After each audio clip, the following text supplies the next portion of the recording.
This video is about Reolink wireless camera, my experience. It was a awful job on this one.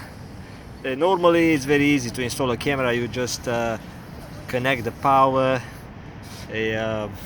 set up the wireless, and it's easy setup. But in this case I'm on a construction site, and these people try to install a very cheap basic system.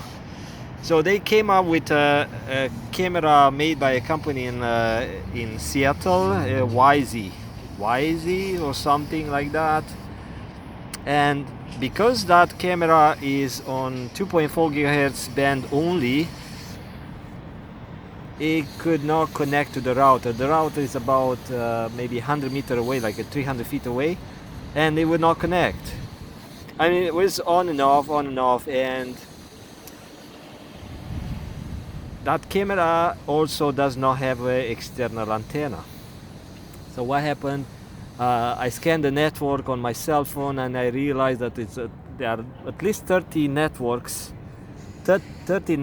in the area, and I tried to change the network name. So if you have like a weird long name or spaces into the Wi-Fi network name with interference, with like a weak signal or lots of other networks, it's very difficult for the router and the camera to connect and talk to each other.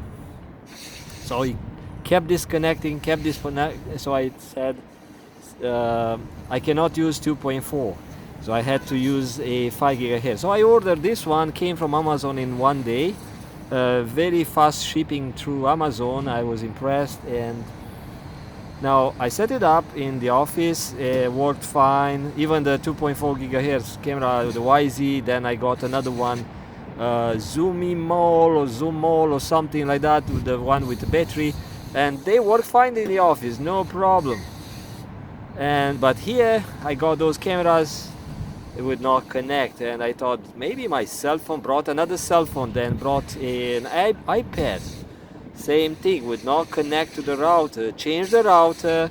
So this is like a fourth time I got here, and I'm in a city somewhere in a very busy Wi-Fi environment, and lots of offices around, lots of industrial places that, you know, they blast with high power Wi-Fi routers. It's like a stupid to have the high power routers around your office or in your home. So those were my challenges, and I got this one with external antenna, two antenna, and I got the one with dual band. So this camera is a dual band camera, and I tried to connect it through 2G, like a 2 gigahertz band. It would keep disconnecting. I said, okay, that's silly. So I'm on a 5 gigahertz band, and I got a very reliable stream. But the thing is, this camera, so I'm on a crane, so that's why I'm saying it's awful to climb the crane a few times, go back to the office, bring the laptop, come up with a laptop, plug it in, and now it would not connect to the IP, to the camera network wire, and so which is this guy here.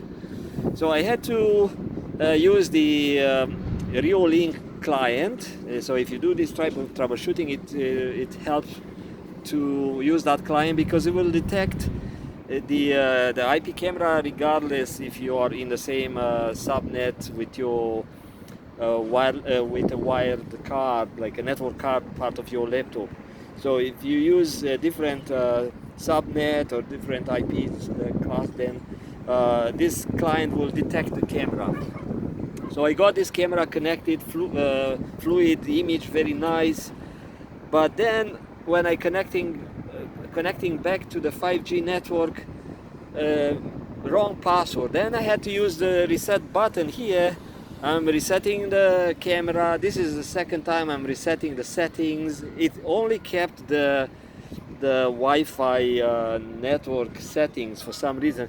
So one thing is the camera internally uses a little module, like a dual band module, So maybe that's why it did not reset the setting for the module, because it's separate device. So it only resets the camera module, but not the Wi-Fi module inside. On this camera also I had to reseat the gasket, because this one is outdoors, is not protected, and it's I don't want to come back here and climb the crane, maybe rainy day or something. I had to troubleshoot some stupid issue, so I had to put some tape just to kind of give extra protection. Also, the silly thing was that this connector, the power plug, has a central pin on the female side. And central pin was tiny, maybe 1.5 millimeter, and the hole was way larger. And I said, oh, that's really stupid to have the connector not matching the receptacle, the female side. So I had to use my pen. Good thing that I had my pen, like I had to use a peak, so the pen tip, and I had to close the connector kind of the female side of this plug here. So I got those contacts closer together, so it would grab on the little pin that's inside of this side, this connector, which is the male connector part of the camera. So I'm getting a better connection. So there were a number of unknowns, some related to the quality, some I don't know, signal level was the main issue, but also the camera software was something not right, was not connecting constantly. So I can say it's probably my issues here on site, but it was not frustrating because I know how to deal with frustration. It was just like you know, coming here a few times just to get things done, and like I said, the Wi-Fi environment too busy, and the camera was not powering on because of this thing probably, or was intermittent. That how I did figure that one out when I plugged in the network cable right on this connector. So this one comes out, it's a Bionet connector. So it comes out, you plug in your network cable, your computer with your Reolink client, and I could see that it says network cable unplugged. Okay, so it tells me that the camera is dead. And why is dead? And I touch my hand with my hand, the camera with my hand, and the camera is cold. And it tells me, okay, it seems there's no power on this camera. Unfortunately, there's no LEDs to tell you that the camera is powered on. It's like a not very very smart design for people who troubleshoot. Probably even the LED costs like 5 cents, and they want to cut the costs, which is fine. And also waterproofing around that LED, maybe it's an issue.